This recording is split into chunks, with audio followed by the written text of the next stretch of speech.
विद्यार्थी मित्रांनो नमस्कार. आज आपण मागणीतील बदल हा चॅप्टर पाहणार आहोत. मागच्या पाठामध्ये आपण मागणीचा नियम, ज्यालाच मागणी सिद्धांत असे म्हणतात, असा तो सिद्धांत डॉक्टर मार्शल यांनी मांडलेला तो प्रसिद्ध सिद्धांत होता. त्याविषयी आपण सविस्तर माहिती घेतलेली आहे. त्याच सिद्धांताशी संबंधित असलेला हा चॅप्टर आहे. तर आपण पाहिलेलं होतं मागणी सिद्धांतामध्ये की इतर परिस्थिती कायम असताना किमतीत बदल झाल्यास, म्हणजे किंमत कमी झाली असता मागणी वाढते व किंमत वाढली असता मागणी घटते, असा तो मागणी नियम होता, मागणी सिद्धांत होता. पण इतर आणि आपण यामध्येच या मागणीची ग्रहिते, ज्यालाच आपण तसेच मागणीला प्रभावित करणारे घटक, ज्याच्यामुळे मागणीवर प्रभाव पडतो, मागणीत बदल होतो, अशा काही घटकांचा अभ्यास आपण त्या ठिकाणी केलेला आहे. तर आजच्या पाठामध्ये आपण मागणीतील बदल, चेंज इन डिमांड, तर मागणीतील बदल कशामुळे बदलते, का बदलते, त्याविषयी आपण पाहणार आहोत. आणि ते आकृतीच्या सहाय्यानं ह्या दोन संकल्पना, मागणीतील बदल आणि त्याचे कशा प्रकारे बदल होतात, ते आपण पाहू. तर आपणाला माहीत आहे की मागणीच्या सिद्धांतावरून हे आपणाला कळलंच असेल, मागणी आणि किंमत याच्यामध्ये एक व्यस्त संबंध असतो.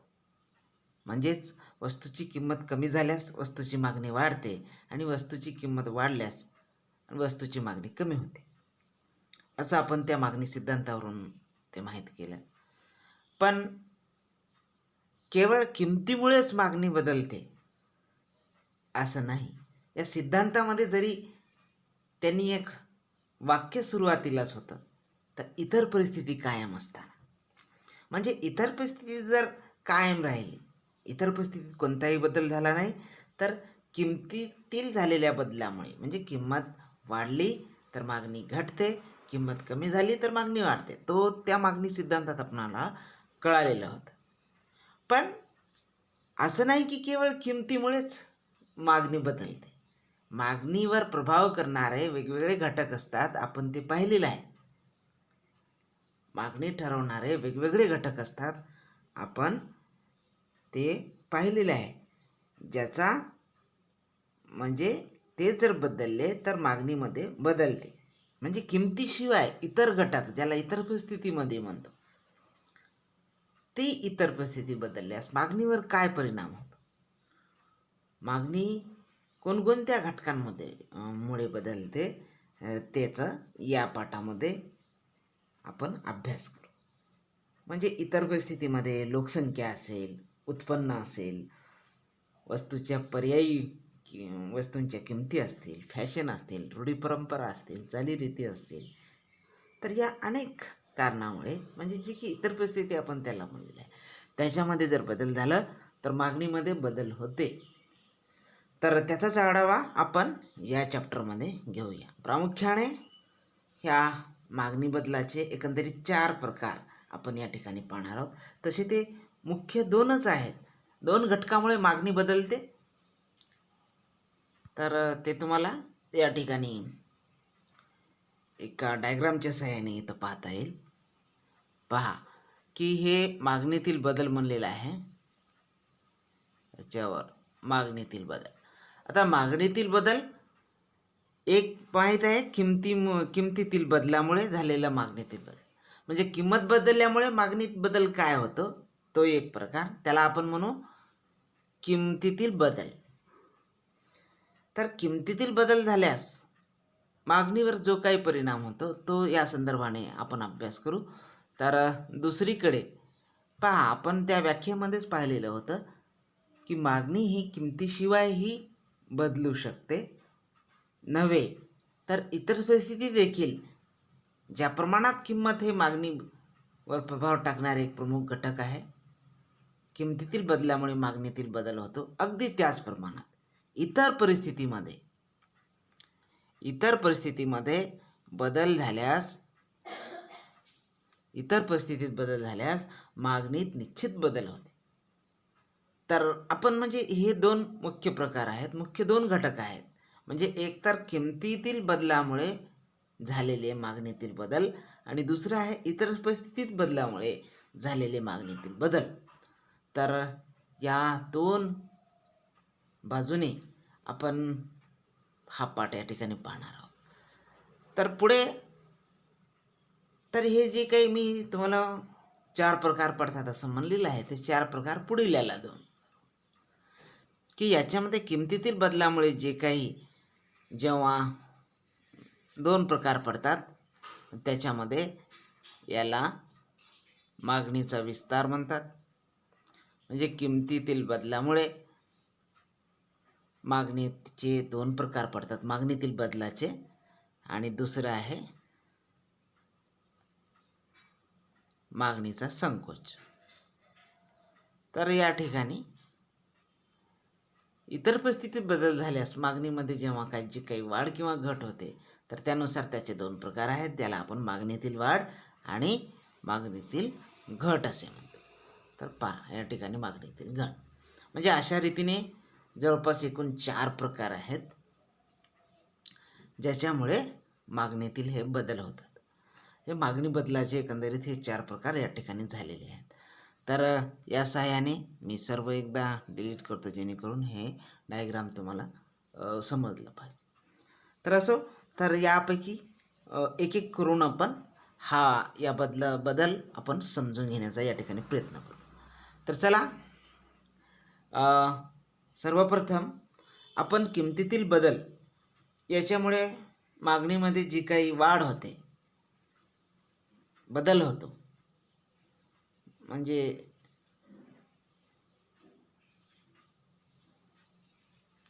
किमतीत घट झाल्यामुळे मागणीत जी काही वाढ होते, बदल होते, त्याच्या संदर्भात आपण अभ्यास करू. तर याला मागणीचा विस्तार असं म्हटलेलं आहे. मागणीचा विस्तार.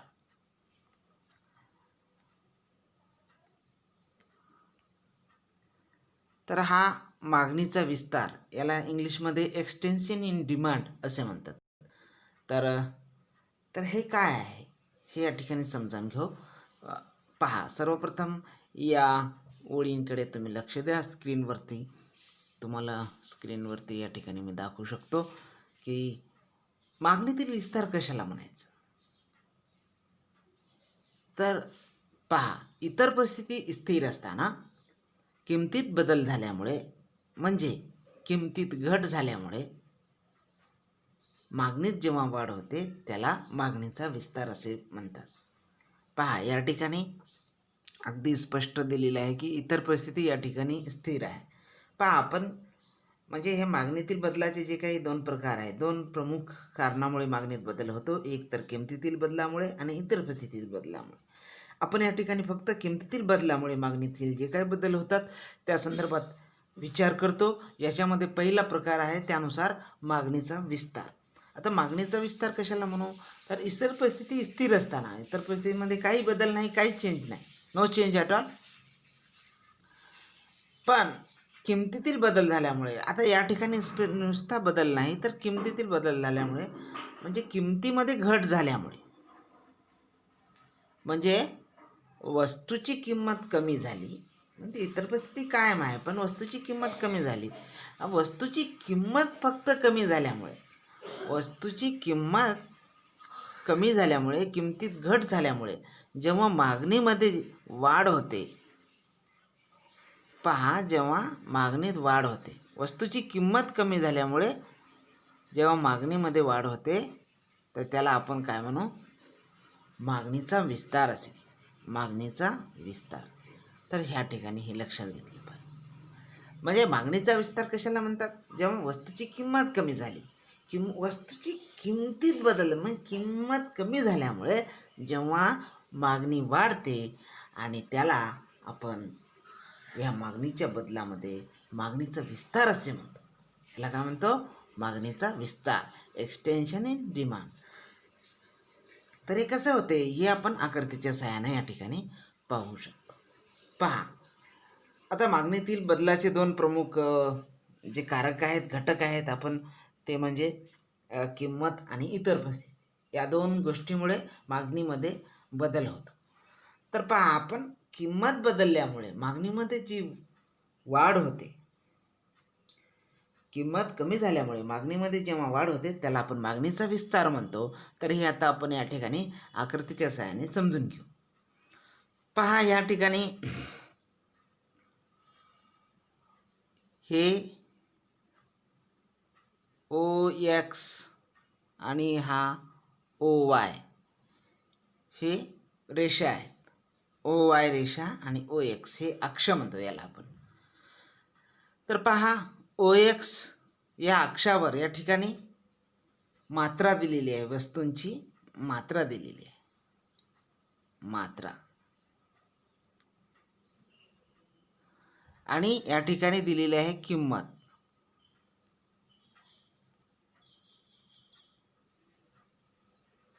या ठिकाणी आहे किंमत. OY अक्षावर या ठिकाणी किंमत दिलेली आहे, तर OX अक्षावर त्याच्या वस्तूची तिथं मागणी दर्शवलेली आहे, ज्यालाच आपण मात्रा किंवा मागणी काही म्हणू शकतो, किंवा मात्रा, ज्याची आपण मागणी करतो त्याला मात्रा म्हणा, मागणी. या ठिकाणी म्हणजे स्पष्ट सांगायचं असेल तर मागणीच समजू आपण त्याला, त्याच्यामुळे कन्फ्यूज होण्याचं कारण नाही. ठीक आहे, मागणी आपण याला ठिकाणी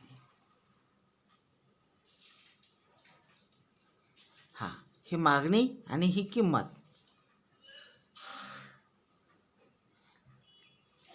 तर पहा, आता आपण फक्त किमतीतील बदल झाल्यामुळे जी मागणी वाढते त्याला आपण एक्सटेन्शन म्हणू. हा एक्सटेन्शन आपण या ठिकाणी या ग्रीन शब्दामध्ये दिलेला आहे. एक्सटेन्शन म्हणजे विस्तार, ह्याला म्हणू विस्तार. पहा, सुरुवातीला आपण हे सर्व मिटून टाकतो जेणेकरून तुम्हाला लवकर छानपैकी लक्षात येईल.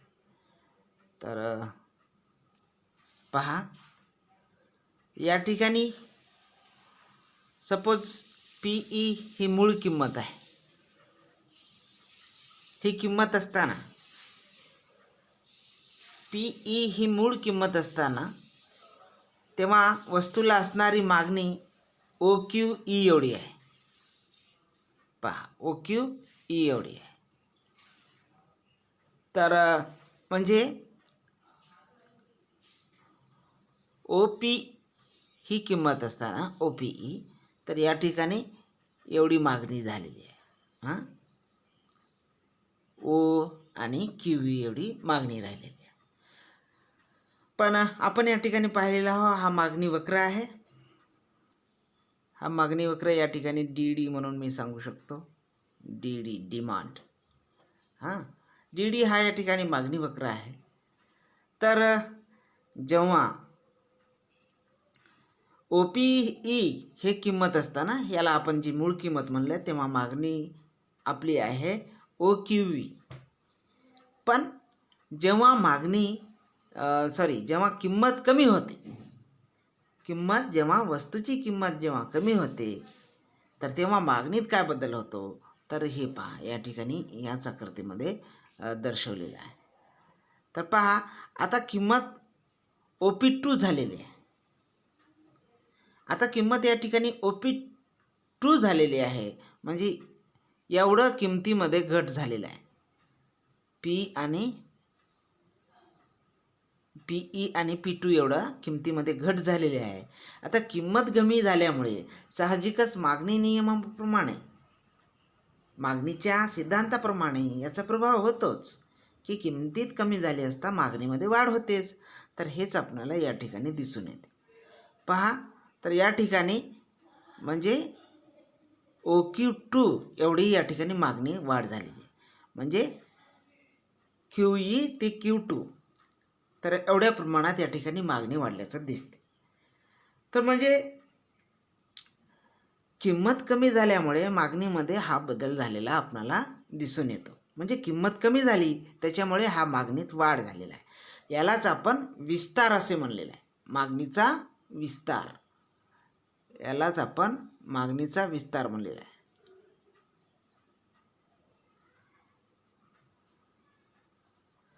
तर या ठिकाणी हे काढण्यासाठी थोडंसं त्रास होतं आहे. स्क्रीनवरती आणि फळ्यावरती काढणं हे यात एक थोडासा फरक असतो.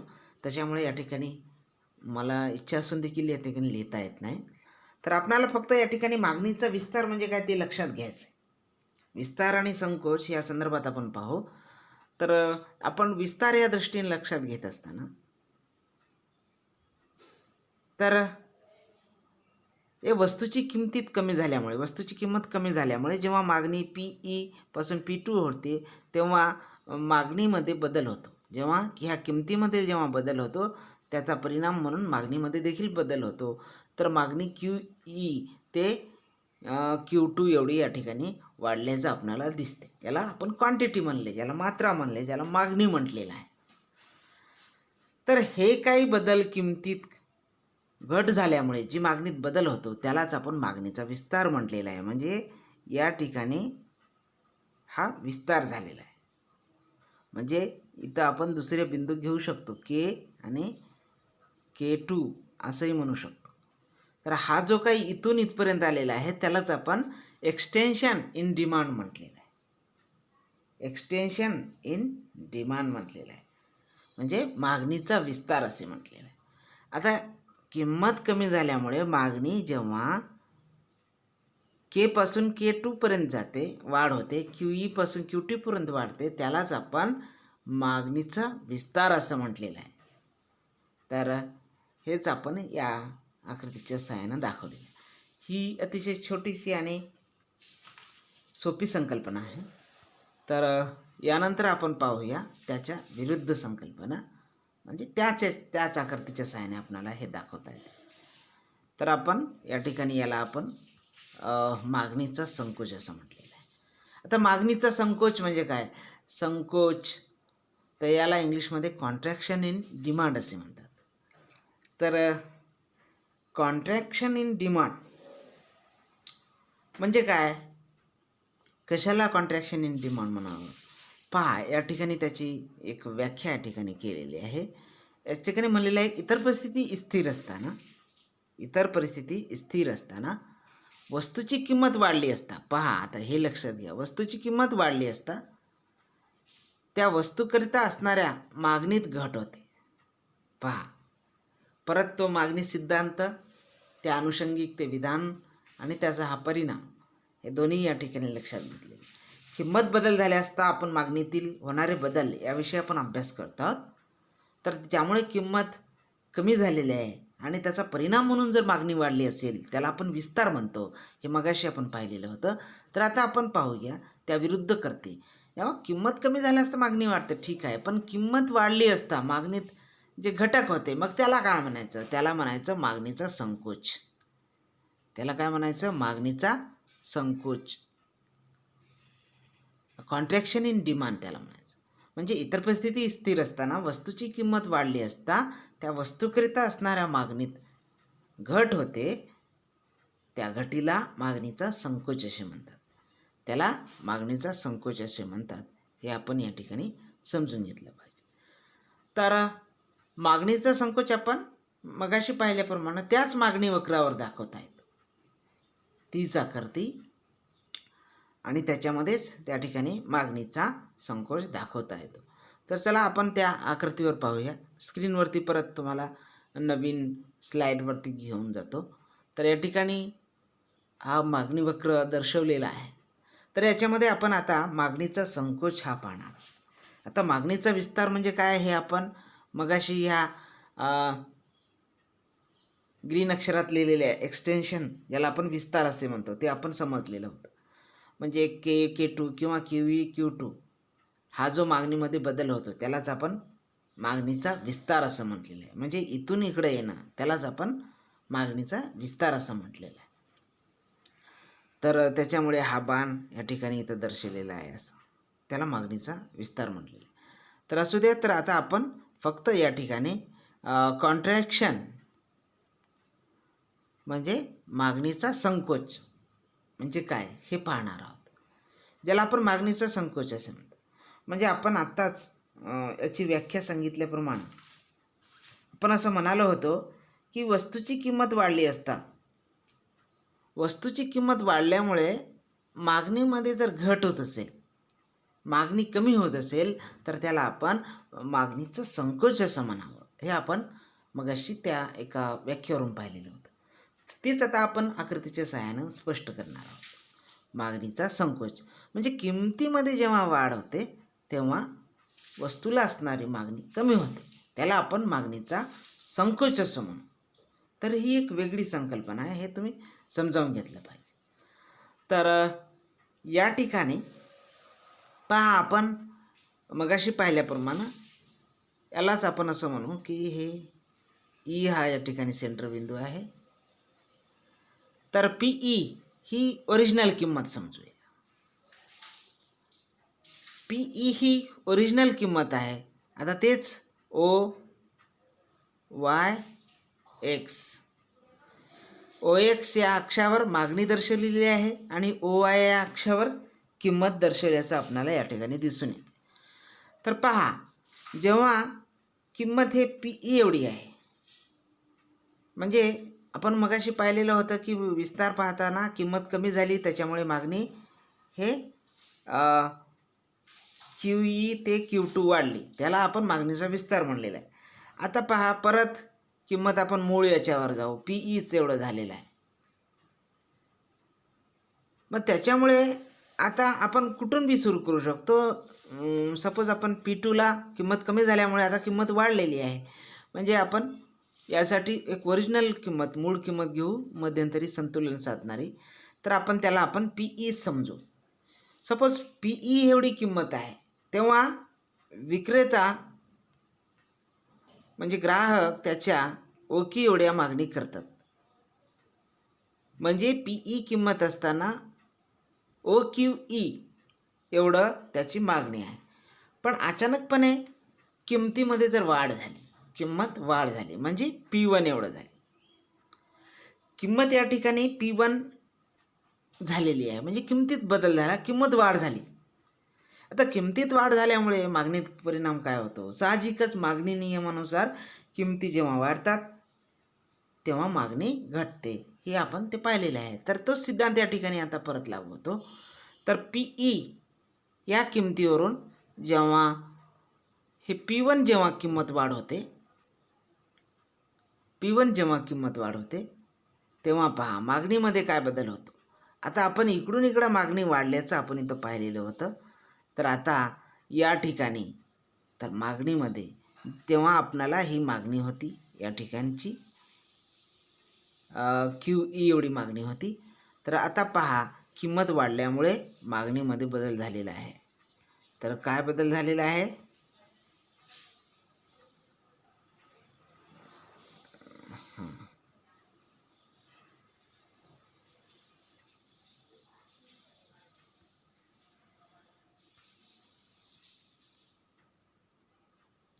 हां, तर आता आपण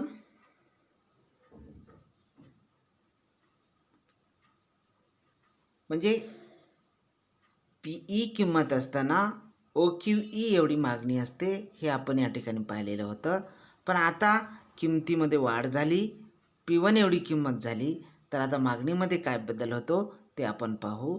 तर ते या ठिकाणी दर्शवलेलं आहे. तर असं मग त्याच्यामुळे मागणी हे इथून इकडे घटत जाईल. पहा, या ठिकाणी लाल अक्षरामध्ये तुम्हाला दाखवू शकतो. म्हणजे अगोदर क्यू ई जी मागणी होती ती आता किंमत वाढल्यामुळे कमी होऊन हे क्यू वनवर येईल. म्हणजे आता मागणीमध्ये काय बदल झाला? तर या ठिकाणी किमतीमध्ये इथून या ठिकाणी इकडं वाढल्यानंतर पी इथून म्हणजे पी ई असताना पी वन झाली, तर त्याच्यामध्ये अशा प्रकारे हे रेषा कॉन्ट्रॅक्शनची दाखवलेली आहे. त्याचा परिणाम म्हणून मागणी या ठिकाणी क्यू ईवरून क्यू वनवर आलेला आहे. यालाच आपण कॉन्ट्रॅक्शन इन डिमांड, मागणीचा संकोच असं म्हणावं, मागणीचा संकोच असं म्हणतो. हे आपण या आकृतीच्या सहाय्यानं स्पष्ट केलेलं आहे. तर अशा पद्धतीने एकंदरीत किमतीत बदल झाल्यामुळे, किमतीत वाढ झाल्यामुळे जेव्हा मागणी कमी होते त्याला आपण मागणीचा संकोच असं म्हणतो. हे आपण या आकृतीच्या सहाय्यानं पाहिलेलं आहे. तर अशी ही एक सोपी संकल्पना होती. पण यानंतर पुढची संकल्पना आपण लक्षात घेऊ. तर या ठिकाणी QE ते Q1 हे काय आहे? मागणीचा संकोच झालेला आहे. QE आणि Q1 एवढा मागणीचा संकोच झालेला आहे असं आपण याला म्हणू शकतो. म्हणजे हे मागणीचा संकोच या ठिकाणी दर्शवलेला आहे. हे जे काही होते या ठिकाणी QE वरून Q1 वर मागणी आता तिचा उलट म्हणजे कमी झालेली आहे. पूर्वी वाढलेली होती, आता ओरिजिनल किमतीवर आलो ई बिंदूवर PE वर. तर या ठिकाणी किंमत वाढली तर त्याचा परिणाम म्हणून अगोदर म्हणजे ग्राहक OQE एवढं ज्या वस्तू वापरत होता ते आता कमी करून Q1 वर त्या ठिकाणी आल्याचं दिसते. तर या ठिकाणी पुढची संकल्पना पाहू. मागणीची वृद्धी. तर पहा, यालाच इन्क्रीज इन डिमांड असे म्हणतात. आता मागणीचा विस्तार आणि वृद्धी, आता इनडायरेक्टली जर आपण साधारण विचार केला तर दोन्ही शब्द सारखेच वाटण्याची शक्यता असते. पण आपण अर्थशास्त्रीय दृष्ट्या याचा जर सूक्ष्मपणे विचार केला तर आपण त्याच्यातला हा बदलही या ठिकाणी लक्षात येतो. तर आता आपण किंमत बदलल्यामुळे मागणी जेव्हा वाढते त्याला आपण विस्तार म्हणलेला आहे, किंमत बदलल्यामुळे. तर लक्षात घ्या. तर आता या ठिकाणी आपणाला इतर परिस्थितीत बदलल्यामुळे, इतर परिस्थितीत बदल म्हणजे किंमत कायम आहे पण इतर परिस्थितीत बदलल्यामुळे, इतर परिस्थितीत बदल झाल्यामुळे किंमत कायम असताना इतर परिस्थितीमुळे जेव्हा मागणीमध्ये जे बदल होते त्याविषयी आपण पाहू. आणि त्या संदर्भात पहिली संकल्पना आहे मागणीची वृद्धी. तर या मागणीच्या वृद्धीमध्ये पहा, ते विधान या ठिकाणी दिलेलं आहे. तर किमतीत बदल न होता इतर परिस्थितीत, पहा, किमतीत बदल न होता इतर परिस्थितीत किंवा घटकात बदल झाल्यामुळे, ज्याला आपण इतर परिस्थिती म्हणतो, त्याच्यामध्ये अनेक गोष्टी येऊ शकतात. ते आपण मागणीवर प्रभावित करणारे घटक यामध्ये त्याविषयी चर्चा केलेली आहे. तरी सांगतो साधारणपणे लोकसंख्येत बदल, उत्पन्नात बदल, आवडीनिवडीत बदल, म्हणजे इतर परिस्थितीमध्ये अनेक गोष्टी त्या ठिकाणी येऊ शकतात. तर किमतीत बदल झालेला नाही पण अन्य कारणामुळे बदल झालेला आहे, हवामानामध्ये बदल झालेला आहे. त्याच्यामुळे मागणीवर जो काय परिणाम होतो त्या संदर्भात आपण पाहतो. तर त्याला आपण मागणीची वृद्धी. तर किंमत कायम आहे पण इतर परिस्थितीत बदल झाल्यामुळे जेव्हा मागणी वाढते त्याला आपण मागणीचा वृद्धी असे म्हणतो, मागणीची वृद्धी असे म्हणतो, इन्क्रीज इन डिमांड. तर ते आपण आकृतीच्या सहाय्याने समजावून घेऊ. म्हणजे या ठिकाणी किंमत स्थिर आहे, किमतीत काही बदल झालेला नाही, पण बदल कशात झालेला आहे? इतर परिस्थितीमध्ये. मग ती लोकसंख्या असेल, मग हवामान असेल, मग भावी किमती संदर्भातील अंदाज असतील, युद्ध असतील, युद्ध परिस्थिती असेल, काही असू शकते. तर ह्या सर्व गोष्टीमुळे बदल म्हणजे किंमत कायम असताना, पहा, याचा अनुभव आपण सध्या या लॉकडाऊनमध्ये चांगल्या प्रकारे घेतलेला. म्हणजे बऱ्याच वस्तूंच्या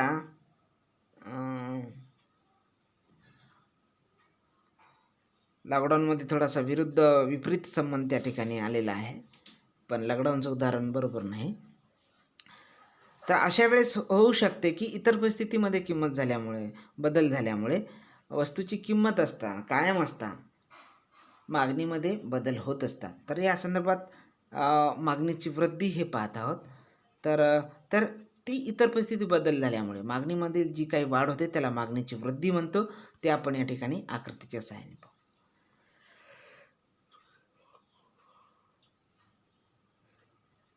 तर या ठिकाणी स्लाईडवरती आपल्याला घेऊन जातो परत एकदा. तर मागणीची वृद्धी या ठिकाणी दिलेली आहे. तर या ठिकाणी तुमच्यासमोर एक सुंदर अशी आकृती ही या ठिकाणी काढलेली आहे. पहा, या ठिकाणी तेच आहे, प्राईस आणि इथं क्वांटिटी पर वीक. म्हणजे या ठिकाणी किंमत समजा आणि इकडे मागणी.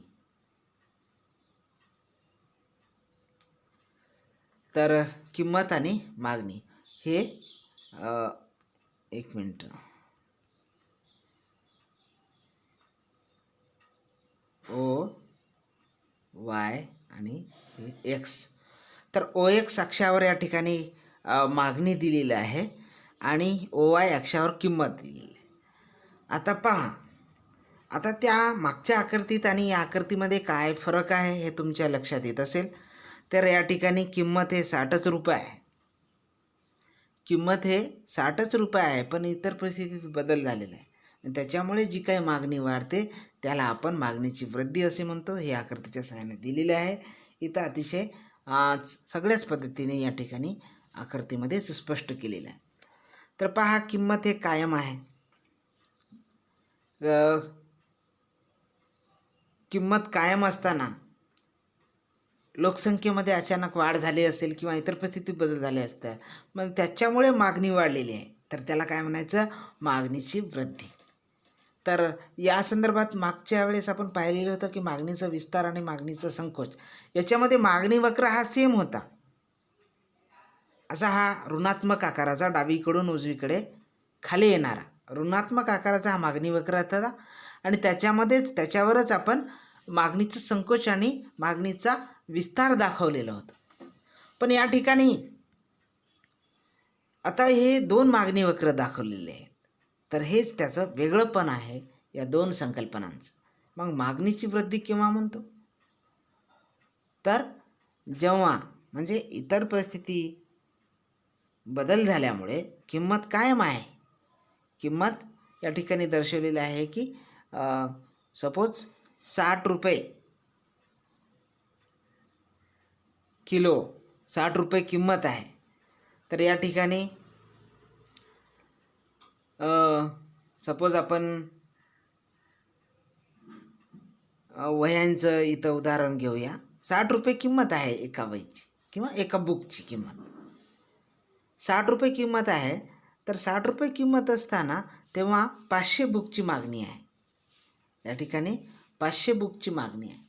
म्हणजे 60 रुपये किमतीला 500 पुस्तकं या ठिकाणी विक्रीला जातात. पण किंमत 60 रुपयेच आहे, किमतीत काही कमी जास्त काही झालेलं नाही. तरी पण आता अचानक मागणी वाढलेली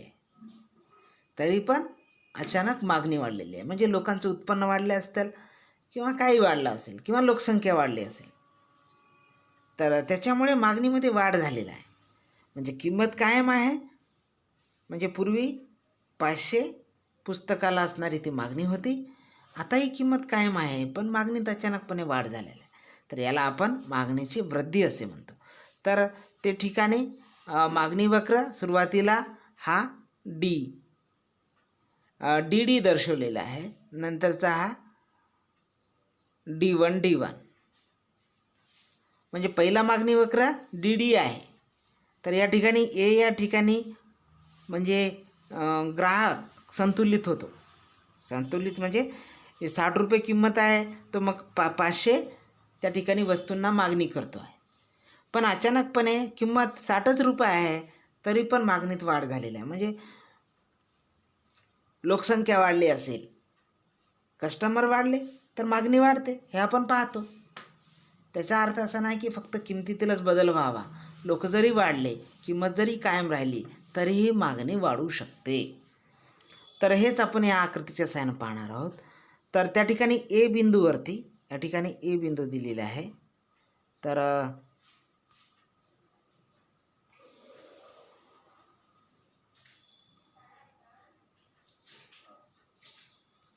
तर ए बिंदूवरती या ठिकाणी उपभोक्ता 500 वस्तू घेतो 60 मत असताना, पण अचानकपणे मागणी वाढलेली आहे असं म्हणू. तेव्हा डी हा वक्र आहे, हा D1. तर नंतर मागणी वाढल्याचं आपण लक्षात घेऊ. पहा, 60 रुपये किंमत 60च रुपये आहे. किंमत त्या ठिकाणी 60च रुपये आहे. पण आता नवीन वक्र D1वर आलेलं आहे. हा नवीन वक्र आहे.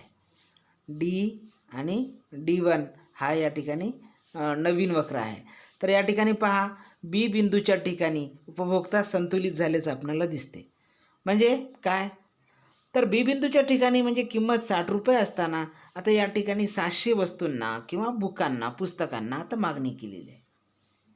म्हणजे त्याच्याकडे पुस्तकं म्हणजे लोकांकडचं उत्पन्न वाढलेले असेल, लोकसंख्येत बदल झालेला असेल, मग त्याच्यामुळे हा मागणीमध्ये बदल आहे. तर म्हणजे हे इतर परिस्थितीत बदल झाल्यामुळे किंमत कायम आहे, 60च रुपये आहे किंमत.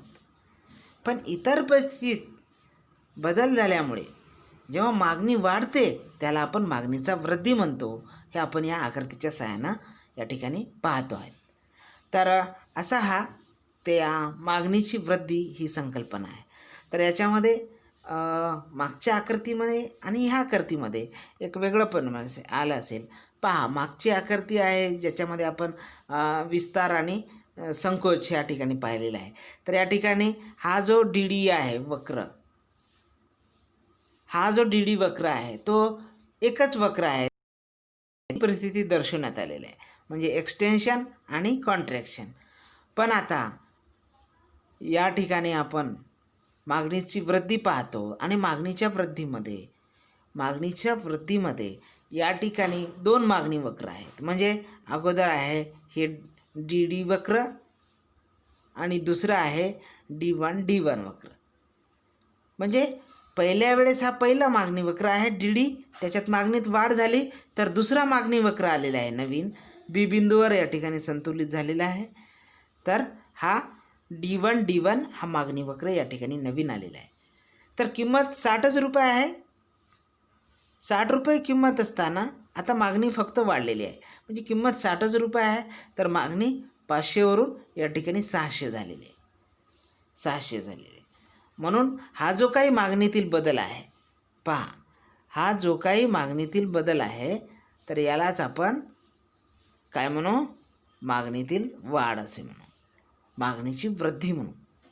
मागणीची वृद्धी, इन्क्रीज इन डिमांड. आता वृद्धी फक्त मागणीत वृद्धी झाली असं केव्हा म्हणता येते? किंमत कायम आहे, इतर परिस्थितीत बदल झाला म्हणजे त्या ठिकाणी 2 मागणी वक्र दर्शवतो. म्हणजे अशाच पद्धतीने आपणाला ही संकल्पना स्पष्ट करायची.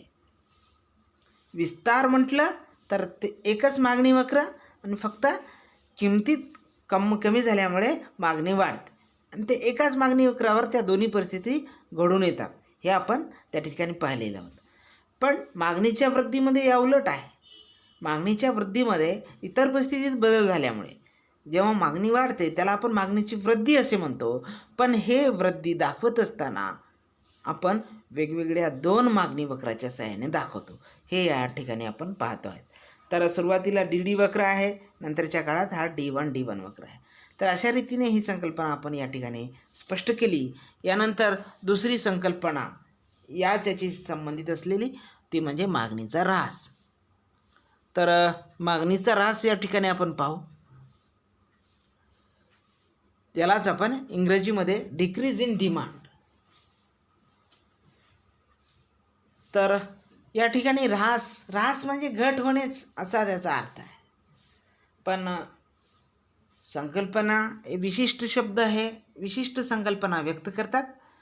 त्याच्यामुळे साधारणपणे त्यांचा अर्थ आपणाला जरी सारखा असला तरी त्याच्यामध्ये हा एक छोटासा आणि मूलभूत फरक आहे. ते आपण समजावून घेणं गरजेचं आहे.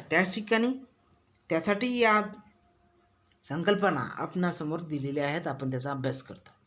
तर या ठिकाणी आपण मागणीचा ऱ्हास म्हणजे काय ते पाहू. पहा, आता आपण पाहिलेलं होतं की इतर परिस्थिती कायम आहे, वस्तूची किंमत कायम आहे, पण इतर परिस्थितीत बदल झाल्यामुळे जेव्हा मागणी वाढते त्याला आपण मागणीची वृद्धी असं म्हटलेलं होतं. तर किमतीत बदल न होता इतर घटकामध्ये बदल झाल्यामुळे जेव्हा मागणी वाढते त्याला आपण मागणीची वृद्धी असं म्हटलेलं होतं. आता या ठिकाणी त्या उलटची ही संकल्पना आपण पाहू. तर वस्तूच्या किमतीत बदल न होता म्हणजे वस्तूची किंमत कशी आहे, सारखी आहे, स्थिर आहे. पण इतर घटकामध्ये बदल होऊन मागणीमध्ये जर घट झाली तर त्याला आपण काय म्हणू, मागणीचा ऱ्हास. तर हेच त्या ठिकाणी दिलेलं आहे. म्हणजे वस्तूच्या किमतीत बदल न होता इतर घटकांचा परिणाम होऊन मागणीत घट झाली तर त्या घटीला मागणीचा ऱ्हास असे म्हणतात. तर ऱ्हास असे म्हणतात. तर हे या ठिकाणी आपण आकृतीच्या सहाय्याने पाहू शकतो. पहा, या ठिकाणी मागणीच्या ऱ्हासी संदर्भात एक आकृती या ठिकाणी देण्यात आलेली आहे. तर तेच मगाशी सांगल्याप्रमाणे अक्ष OX आणि हे OY. तर हे OY अक्ष आणि हे OX अक्ष तर या ठिकाणी दाखवलेलं आहे. पहा, या ठिकाणी परत हा DD1 आणि आता हे DD. आता पहा, आपण मागणीचा ऱ्हास पाहतो. किंमत आपणाला लक्षात घ्या 60च रुपये आहे. किंमतीत काही बदल दिसते का? नाही, किंमत सारखीच आहे. आता किंमत सारखी असताना मूळ मागणी म्हणजे मूळ मागणी वक्र DD या ठिकाणी दिलेला आहे.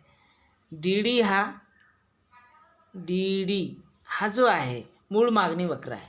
तर ह्या मूळ मागणी वक्राला या ठिकाणी A बिंदूच्या ठिकाणी उपभोक्ता संतुलित आहे. म्हणजे या ठिकाणी त्याचा तो आपला किमतीला मागणीचा प्रतिसाद देताना दिसतो. संतुलित होणे म्हणजे प्रतिसाद देणे, किमतीला मागणी रूपानं प्रतिसाद देणे, त्याला आपण संतुलित होणं असं म्हणतो. तर 60 रुपये किंमत आहे. तर या ठिकाणी 500 रुपये उपभोक्ता ग्राहक ती वस्तू खरेदी करताना दिसतात. वस्तूची किंमत 60 रुपये आहे. तर अशा वेळेस ते 500 रुपये वस्तू विकत घेत असतात. पण अचानकपणे किंमत कायम असताना इतर गोष्टीमध्ये बदल झाल्यामुळे मागणीमध्ये बदल होतो. म्हणजे मागणी घटते, त्याला आपण मागणीचा ऱ्हास म्हणतो. हेच या ठिकाणी आकृतीच्या सहाय्याने आपल्यासमोर दाखवलेलं आहे. पहा, तर हा DD वक्र आहे. तर हा DD वक्र मूळ वक्र आणि त्याची मूळ मागणी म्हणजे 500 वस्तू राहिलेली. पण अचानकपणे मागणीमध्ये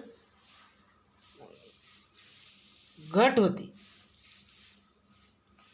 म्हणजे त्या घटीला आपण मागणीचा ऱ्हास म्हणतो. मागणीमध्ये काही कारणाने अन्य परिस्थितीत बदल झाल्यामुळे, इतर परिस्थितीत बदल झाल्यामुळे मागणी काही कमी होते, त्याला आपण मागणीचा ऱ्हास म्हणतो. तेच या ठिकाणी पाहतो आहोत. तर अचानकपणे इतर परिस्थितीत म्हणजे किंमत आता सारखीच आहे, 60च रुपये आहे, पण त्याच्यामुळे मागणी घटते. म्हणून या ठिकाणी नवीन मागणी वक्र DD1 आलेला आहे. तर हा नवीन मागणी वक्र DD1 आलेला आहे. ही मी तुम्हाला या आकृतीच्या सहाय्याने म्हणजे काळ्या रेषेने दाखवू शकतो. हा DD1 वक्र आलेला आहे. तर हा जो म्हणजे मागणी अचानक घटलेली आहे. म्हणजे पहा, DD1 वरून DD1 वर आलेला आहे. म्हणजे या ठिकाणी B बिंदूच्या ठिकाणी उपभोक्ता संतुलित आहे. म्हणजे आता 60 रुपयेच किंमत आहे, पण आता त्या वस्तूला असणारी मागणी आहे 400 वस्तू. म्हणजे आता तो 400 वस्तूची मागणी करतो. ग्राहक 400 वस्तूची मागणी करतात. का? किंमत कमी झाली का? नाही, किंमत तर सारखीच आहे. आता मगाशी पाहिलेलं आहे, किंमत सारखीच असताना अचानकपणे मागणी वाढल्याचं पाहिलेलं आहे, पण त्याला मागणीची वृद्धी म्हणलो. आता पहा, किंमत सारखीच आहे, पण आता 500 वरून या ठिकाणी हे 400 वर आलेलं आहे. म्हणजे आता वस्तूची मागणी 400 झालेली आहे. म्हणजे A वरून B मध्ये B पर्यंत हा जो बदल झालेला आहे त्यालाच आपण मागणीचा ऱ्हास असे म्हणतो.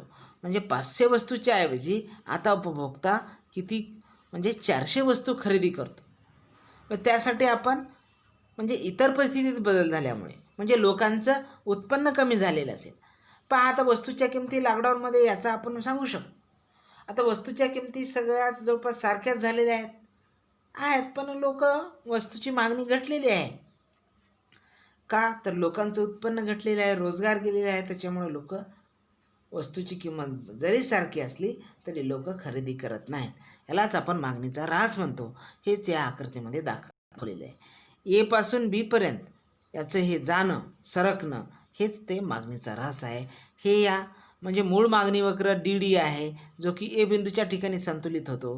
आता नंतरच्या काळामध्ये अचानकपणे इतर परिस्थितीमध्ये बदल झाला, त्याच्यामुळे हा नवीन मागणी वक्र D1 आलेला आहे, जो की बी बिंदूच्या ठिकाणी संतुलित होतो, संतुलन दर्शवतो.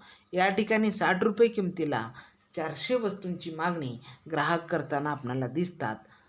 म्हणजे ग्राहक या मागणी वक्र एवरून बीवर जाणे हेच आपणाला त्या मागणीमध्ये मोठा घट दर्शवते. यालाच आपण मागणीचा ऱ्हास असे म्हणतो. यालाच आपण इंग्रजीमध्ये डिक्रीज इन डिमांड असे म्हणतो. हेच आपण या आकृतीच्या सहाय्यानं सांगलेले आहे. म्हणजे ए आणि बी, एवरून बीमध्ये हे जे काही बदल आहे तेच या ठिकाणी तो मागणीचा घट आहे, ज्यालाच आपण मागणीचा ऱ्हास असे म्हणतो. तर हे आपण या आकृतीच्या सहाय्यानं या ठिकाणी स्पष्ट केलेलं आहे. तर पुढच्या पाठामध्ये आपण पुढचं चॅप्टर पाहू. तोपर्यंत धन्यवाद, नमस्कार, थँक्यू.